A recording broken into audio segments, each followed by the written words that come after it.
ጤና ይስጥልኝ የተከበራችሁ ተመልካቾቻችን፣ የዛሬውን የስፖርት ዜና በታላቅ ድል እንጀምራለን። ቀይ ሰይጣኖቹ በስታንፎርድ ብሪጅ ድል ቀንቷቸዋል።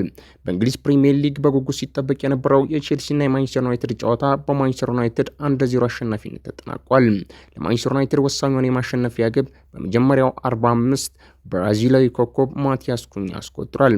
በዚህ ግብ ላይ ካፕቴኑ ብሩኖ ፈርናንዴዝ አመቻችቶ በማቀበል ከፍተኛ ሚና የተጫወተ ሲሆን በሊጉ በዚህ ውድድር ዘመን አመቻችቶ ያቀበላቸውን የኳስ መጠን ወደ 18 ከፍ ማድረግ አስደናቂ ግስጋሴን በማድረግ ላይ ይገኛል። በሌላ በኩል በሜዳው የተሸነፈው ቼልሲ አስፈሪ ታሪክን አስመዝግቧል።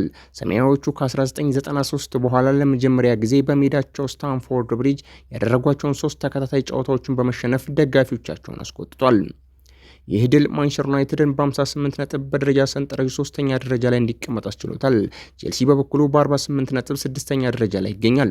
ዩናይትድ በቀጣይ ከሚያደርጋቸው ጨዋታዎች 6 ነጥብ ብቻ ማሳካት ከቻለ ሊጉን 4ኛ ደረጃነት በቻምፒዮንስ ሊግ ተሳትፎ በይፋ የሚያረጋግጥ ይሆናል። የቀይ ሰይጣን ደጋፊዎች በአውሮፓ ቻምፒዮንስ ሊግ ለመቀላቀል ጥቂት እርምጃዎች ብቻ ቀርቷቸዋል። በዛሬው ጨዋታ ላይ ያላችሁን አስተያየት ኮሜንት መስጫው ላይ አስቀምጡልን።